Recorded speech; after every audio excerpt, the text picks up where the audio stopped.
Welcome to the Devil's Punch Bowl. Up in the Surrey Hills today, reading from the Bhagavatam. It's called the Devil's Punch Hole. Punch bowl. Oh, Punch bowl. Punch bowl. It's Canto 1, Chapter 18, Text 8. Chapter is Parikshit cursed by a Brahmana boy. Om Namo Bhagavate Vasudevaya. Om Namo Bhagavate Vasudevaya. Om Namo Bhagavate Vasudevaya. Text 8. Maharaj Parikshit considered that less intelligent men might find the personality of Kali to be very powerful, but that those who are self-controlled have nothing to fear. The king was powerful like a tiger and took care for the foolish, careless persons. Purport. Those who are not devotees of the Lord are careless and unintelligent. Unless one is thoroughly intelligent, one cannot be a devotee of the Lord. Those who are not devotees of the Lord fall prey to the actions of Kali. It will not be possible to bring about a saner condition in society unless we are prepared to accept the modes of action adopted by Maharaj Parikshit, i.e. propagation of the devotional service of the Lord to the common man. Text 19. O sages, as you did ask me, now I have described almost everything regarding the narrations about Lord Krishna in connection with the history of the pious Maharaj Parikshit. Purport. Srimad Bhagavatam is the history of the activities of the Lord, and the activities of the Lord are performed in relation with the devotees of the Lord. Therefore, the history of the devotees is non-different from the history of Lord Krishna's activities. A devotee of the Lord regards both the activities of the Lord and those of his pure devotees on an equal level, for they are all transcendental. Text 10. Those who are desirous of achieving complete perfection in life must submissively hear all topics that are connected with the transcendental activities and qualities of the personality of Godhead, who acts wonderfully. Purport. The systematic hearing of the transcendental activities, qualities, and names of Lord Sri Krishna pushes one towards eternal life. Systematic hearing means knowing him gradually in truth and fact. And this knowing him in truth and fact means attaining eternal life, as stated in the Bhagavad Gita. Such transcendental glorified activities of Lord Sri Krishna are the prescribed remedy for counteracting the process of birth, death, old age, and disease, which are considered to be material awards for the conditioned living being. The culmination of such a perfectional stage of life is the goal of human life and the attainment of transcendental bliss.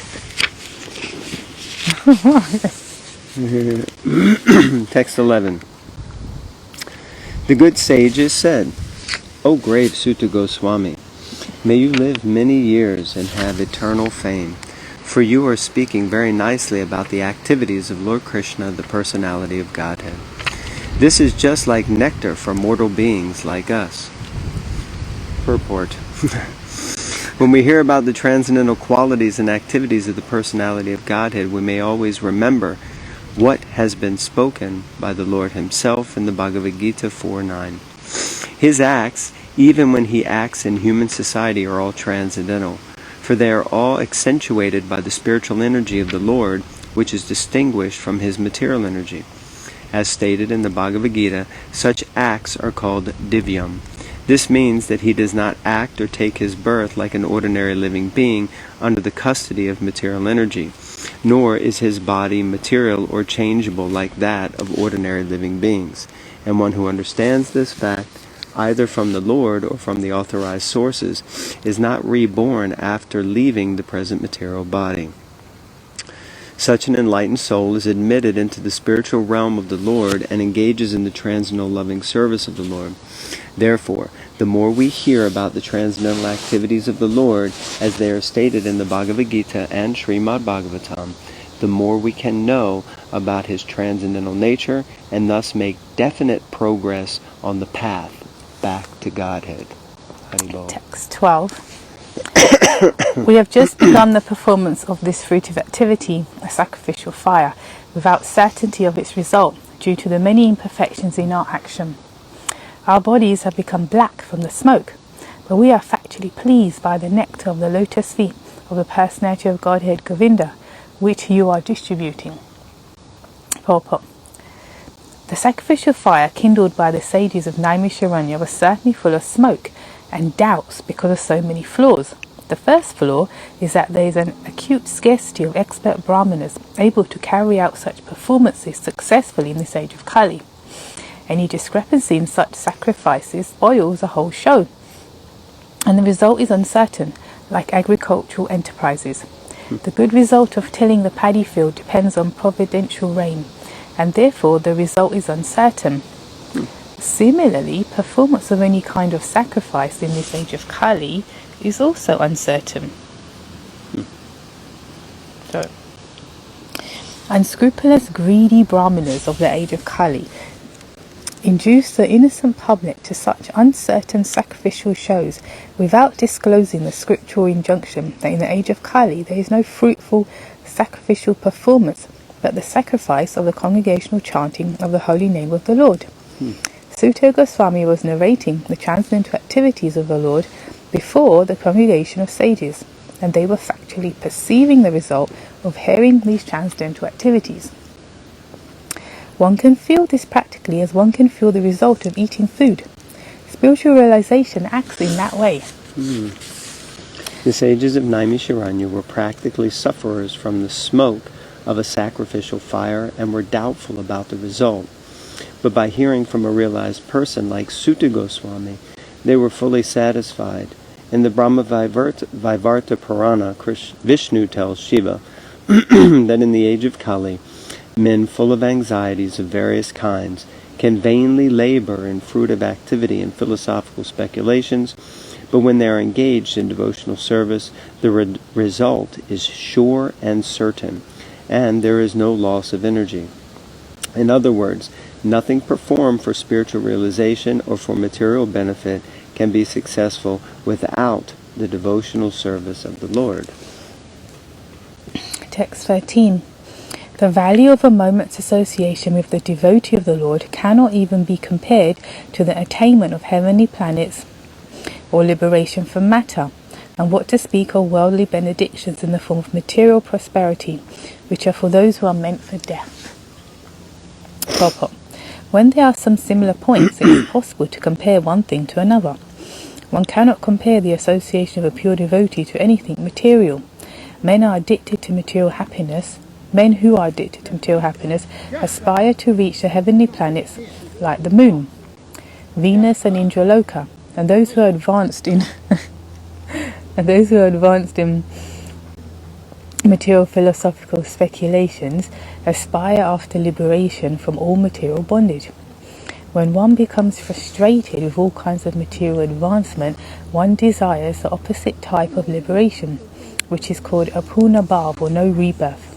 But the pure devotees of the Lord do not aspire after the happiness obtained in the heavenly kingdom, nor do they aspire after liberation from material bondage.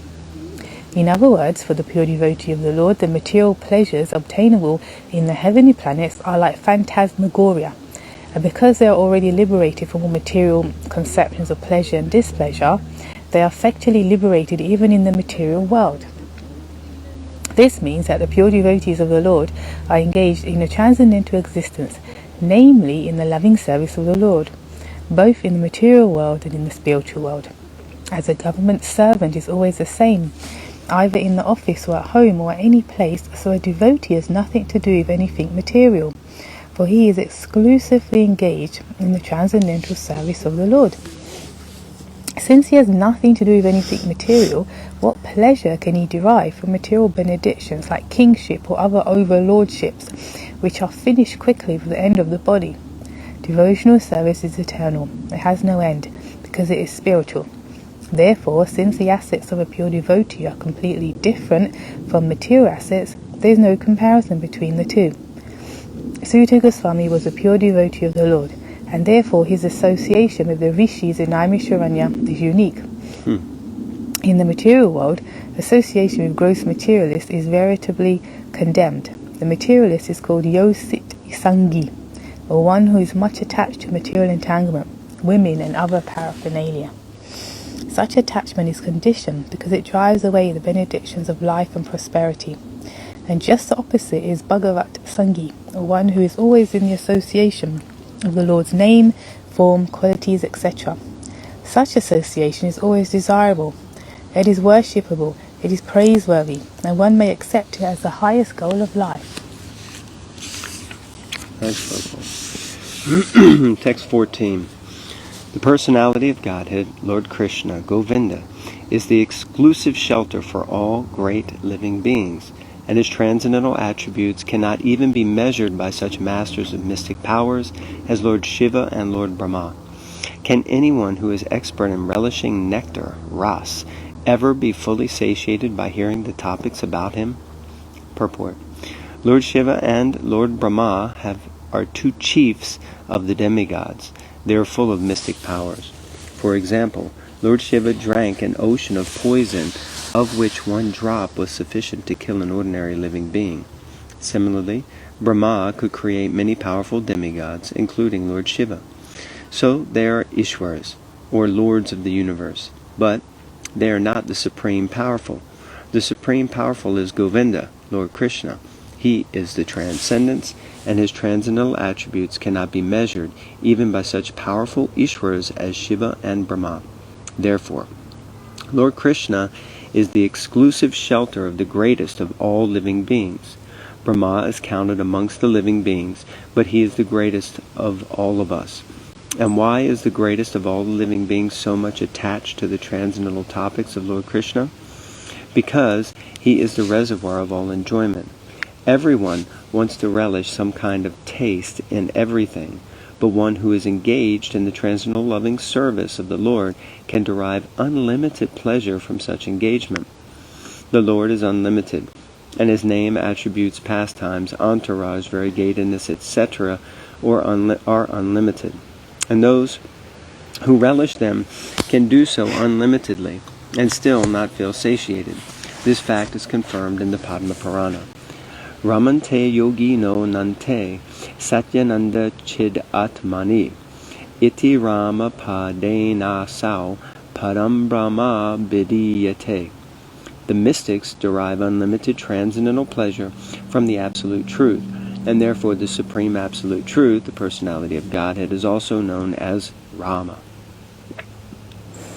There is no end to such transcendental discourses. In mundane affairs there is the law of satiation, but in transcendence there is no such satiation. Suta Goswami desired to continue the topics of Lord Krishna before the sages of Naimisharanya, and the sages also expressed their readiness to hear from him continuously. Since the Lord is transcendence and his attributes are transcendental, such discourses increase the receptive mood of the purified audience.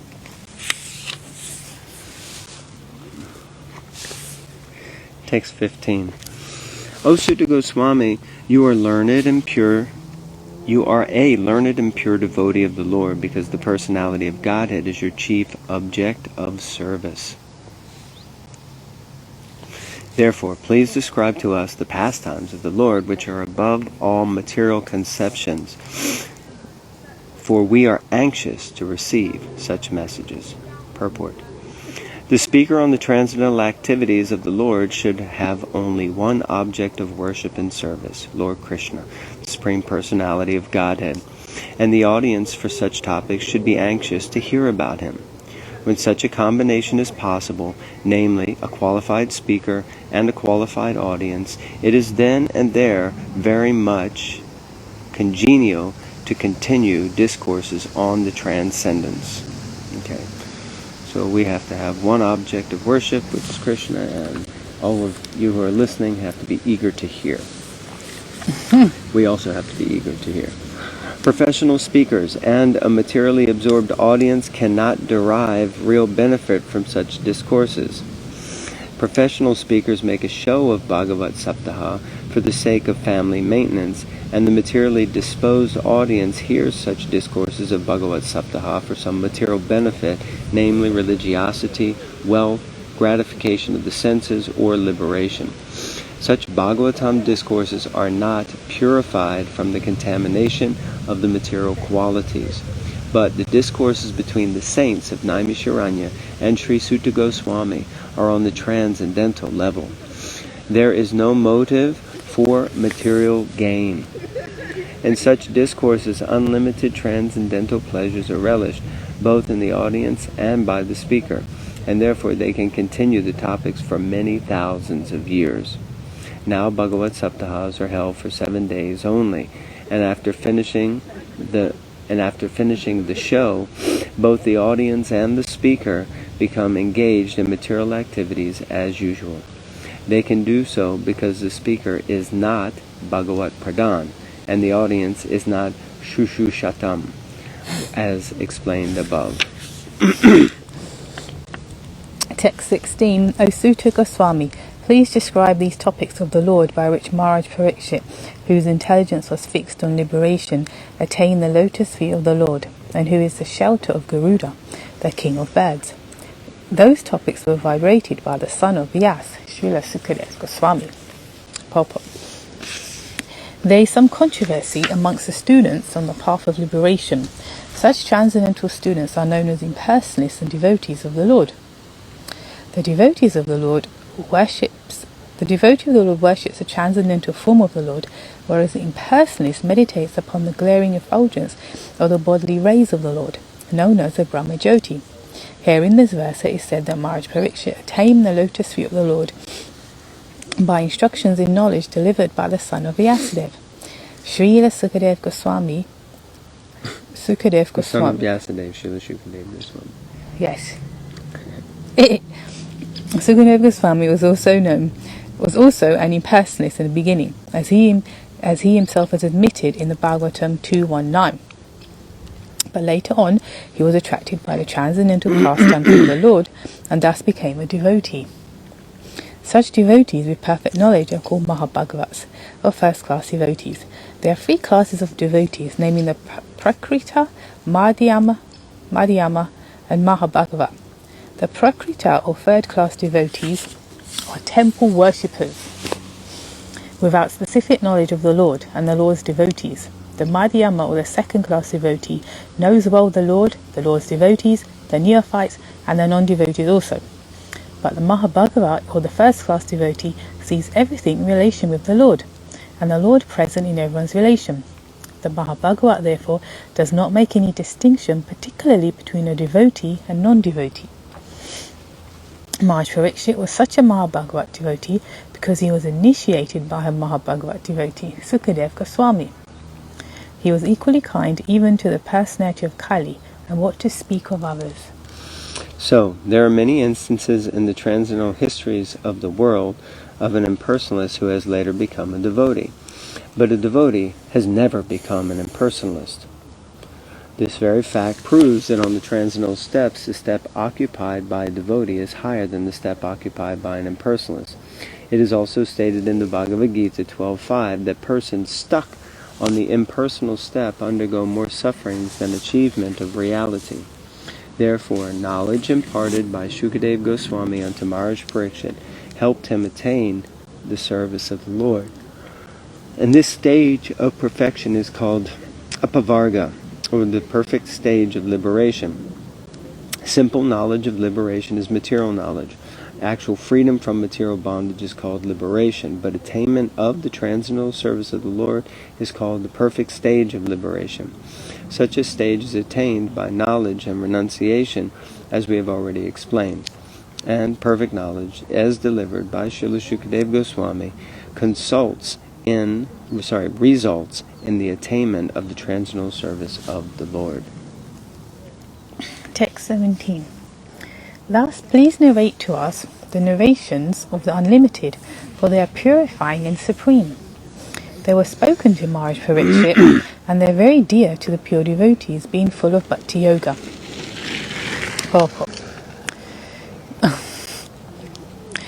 What was spoken to Maharaj Parikshit and what is very dear to the pure devotees is Srimad Bhagavatam. Srimad Bhagavatam is mainly full of the narrations of the activities of the Supreme Unlimited, and therefore it is the science of Bhakti Yoga, or the devotional service of the Lord.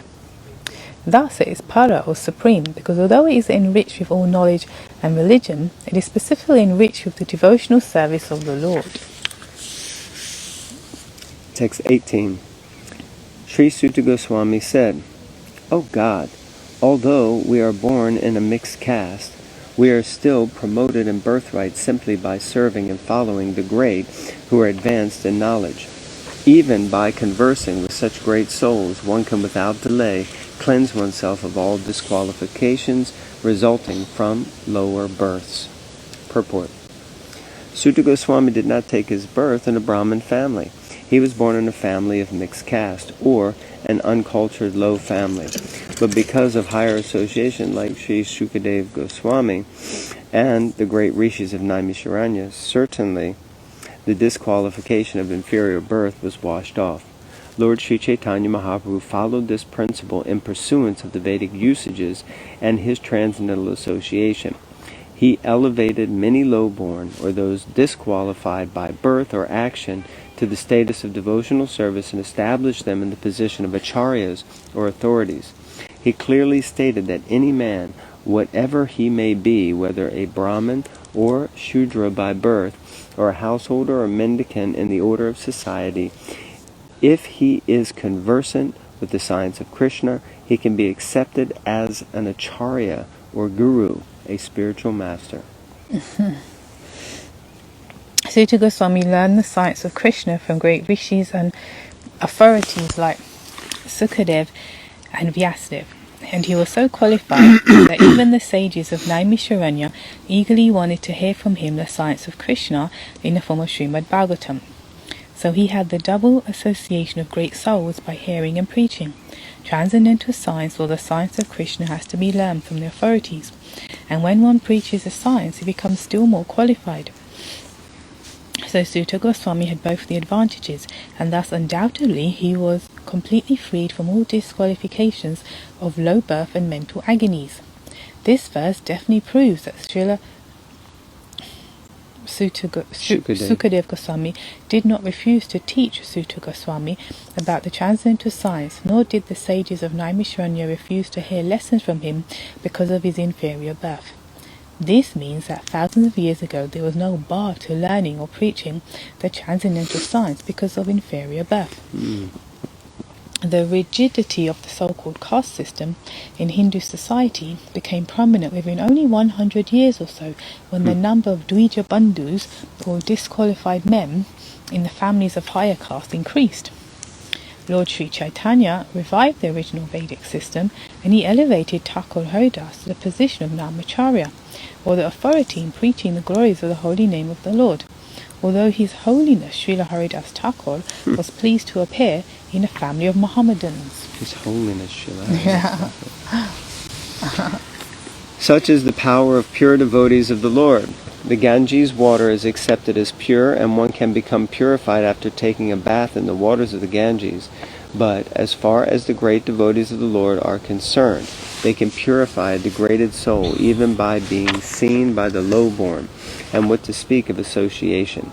Lord Sri Chaitanya Mahaprabhu wanted to purify the whole atmosphere of all the polluted world by sending qualified preachers all over the world, and it remains with the Indians to take up this task scientifically and thus do the best kind of humanitarian work. The mental diseases of the present generation are more acute than bodily diseases. Interesting. It is quite fit and proper to take up preaching of Srimad Bhagavatam all over the world without delay. Mahatmanam Abhidana also means dictionary of great devotees, or a book full of the words of great devotees. Such a dictionary of the words of great devotees and those of the Lord are in the Vedas and allied literatures, specifically Srimad Bhagavatam.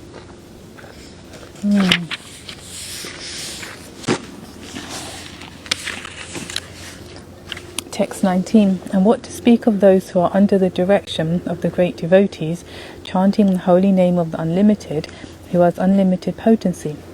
The personality of Godhead, unlimited in potency and transcendental by attributes, is called the Ananta, unlimited.